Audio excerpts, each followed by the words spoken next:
se reflota lo de la madrastra, entre comillas, madrastra no es una linda palabra, pero quien fuera pareja de su padre durante mucho tiempo. Y también el caso de un auto de lujo y la venta y lo difícil que fue realizar y concretar esa venta, Laura. Que no se concretó finalmente, sí, claro. ¿Es el auto que veíamos ahí en las imágenes? No. Otro, sí. ¿Otro Mercedes? Sí, ella tiene varios créditos vigentes, tiene un par todavía con esta concesionaria porque tiene más de un vehículo comprado ahí. Básicamente lo que nos enteramos, nos llega por parte de alguien de la propia concesionaria, es que desde el año 2018 que venía Tonka atrasándose con algunos pagos y en algún momento decide vender el auto para sanear esos pagos, pero después se entera que el auto está en prenda. Cuando uno compra un auto a crédito es lo que sucede, ¿no? Te deja la concesionaria el auto en prenda justamente para que no lo puedas vender hasta que termines de pagarlo. Ahora esto es antes de la pandemia, porque se hablaba de algunos problemas durante ya la pandemia, con menos eventos, pero el pic de este problema en particular fue el año 2020. Yo creo que el año 2020 podríamos decir que es el año que explotan los distintos problemas judiciales, prejudiciales y financieros de la pareja. Evidentemente, cuando se levanta el secreto bancario de las cuentas, uno logra percibir que desde el año 2018 vienen arrastrándose ciertas deudas, pero son deudas que van creciendo en el tiempo y que ya el año 2020 la llevan a tomar decisiones poco decorosas. Pero el auto en prenda es del 2018, lo que tú relatas en el último adelanto de Interferencia, es decir, en ese año 2018 ya había problemas económicos, al menos en el matrimonio López-Tomisic. ¿Por qué esos problemas económicos se empiezan a agudizar? Es decir, estos negocios, en el fondo que hoy día están siendo investigados, ¿ya estaban en curso y ya tenían problemas? Sí, lo que pasa es que si tú te fijas en los negocios que hacen, ahora que ya más gente ha podido ver parte de la carpeta investigativa, son negocios millonarios. O sea, hay cheques por 140 millones de pesos, un cheque. Son 74 cheques, pero hay uno solo por 140, otros por 100, otros por 80. Son cantidades muy grandes. Cantidades que tienen que tener en efectivo o por lo menos acreditar en cheque para poder comprar las especies, ¿no? Entonces son inversiones muy altas para una época en la que ella tenía menos publicidad, menos eventos y solo tenía un contrato televisivo. Entonces, sumado al alto nivel de estándar de vida que tenían como pareja, evidentemente las cuentas no daban. Laura, tú viste, el secreto de sumario se abrió, tú viste un poco los valores, las plata que se manejan, porque creo que Tonka, pienso, y estamos todos seguros acá, que es una mujer que más plata ha ganado, porque no solamente en televisión, sino ha sido imagen de montones de empresas, ha ganado mucho dinero, entonces meterse en esta cosa es como súper raro, no me calza. Bueno, la verdad que desde el comienzo, cuando empezamos a saber del caso, a mí me pasaba lo mismo que a ti. Yo decía, no entiendo, no creo que Tonka esté en esto.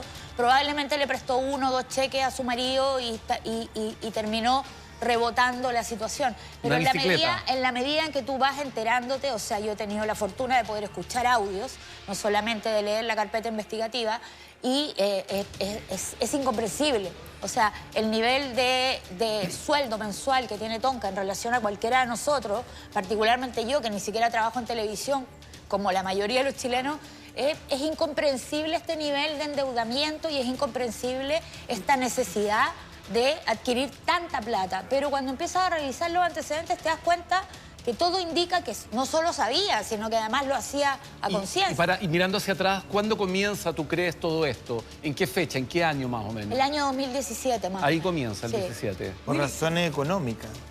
Es que coincide con sus problemas económicos. Es lo mismo que sucede con el pleito judicial, que hoy día la tiene con una querella por estafa con la pareja de su padre, ¿no? Porque en ese caso en particular, cuando fallece el padre, se separa la herencia sin haber una herencia escrita.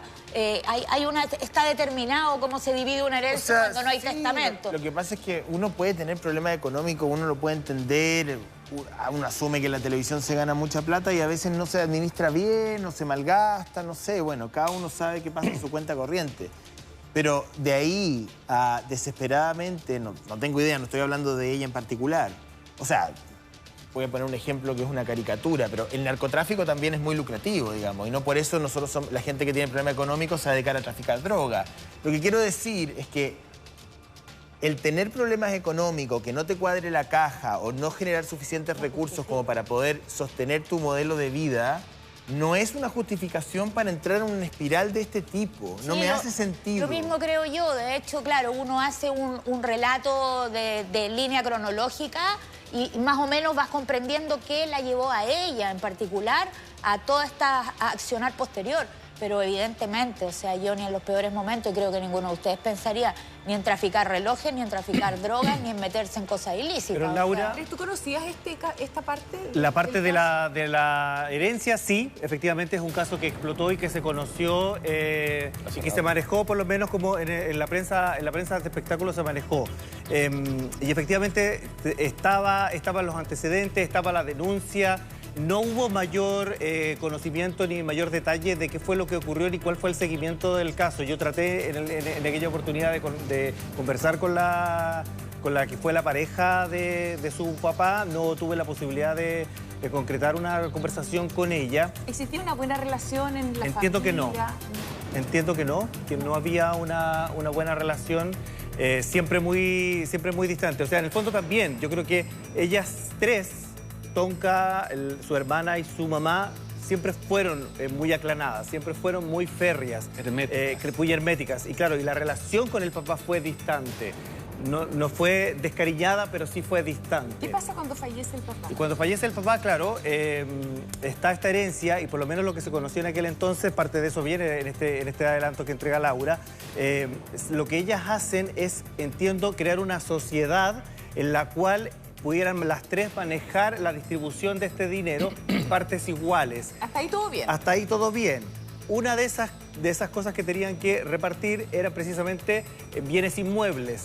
Pero esos bienes inmuebles, de acuerdo a la información que nosotros manejamos y a la querella, en el fondo los antecedentes judiciales, es que esos bienes inmuebles fueron vendidos por las hermanas Tomisic en 2 ocasiones. Es decir, la dejaron a ella fuera, completamente de la venta. Es decir, todo el dinero de la venta, ellas vendieron la casa por su cuenta sin darle la parte que le correspondía a la expareja. ¿Ella vivía en esta casa? Es Entiendo que... una de las casas en las que vivía, más otras casas que tenía el papá.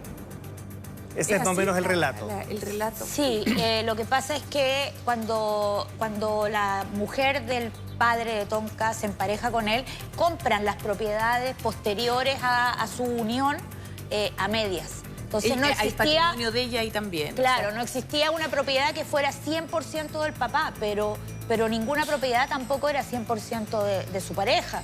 Entonces ella acude a las hermanas Tomisic y les dice, bueno, ya que no hay un testamento escrito y ya que a mí me toca la mitad, claro, y a ustedes les toca la mitad entre las dos, ¿qué les parece si yo les compro su parte? Eran 165 millones de pesos para cada una, claro, casi se hace 170. Habitualmente, eso sí, claro, para poder dejar las propiedades a tu nombre y posteriormente no tener problemas legales. Laura, perdón. Entonces ella le paga a las hermanas Tomisic al comienzo de la escritura de este poder que finalmente se concreta en una venta, 100 de los 160 y tantos millones, y meses después se juntan a hacer definitivamente el cambio de propiedad y le paga los otros 65, 67 millones que quedaban. En el momento. Claro, en efectivo. Entonces ella paga el dinero que corresponde y no se entera de nada hasta que va al conservador de bienes raíces a inscribir las propiedades, porque había propiedades en Santiago y otras en regiones. Las de regiones no tuvo problema, pero cuando fue a inscribir las propiedades de Santiago, que eran las más elevadas, las que costaban más, se encuentra con que el conservador de bienes raíces le responde y le dice, usted no puede inscribir esta propiedad porque usted firmó un contrato de venta con personas que no son las dueñas de parte de la herencia. Las hermanas Tomisic vendieron su parte de la herencia y hoy día el propietario es otro. Y ahí, Laura, hay un tema también, porque aparece en el artículo una empresa que está ligada, entiendo, también como al rubro o minero o eléctrico. Por lo menos el antecedente o la pista que nosotros seguíamos en aquel entonces es que esa empresa, parte de su sociedad, es de Marco Antonio López. Mira, sacamos el DICOM de la empresa y evidentemente ellos han tenido bastante tiempo para mover algo si es que lo hicieron. Entonces hoy día Marco Antonio López no aparece ligado a esa empresa, pero los nombres que aparecen en la sociedad de esa empresa sí Relacionados. son cercanos a Marco Antonio López de todas maneras.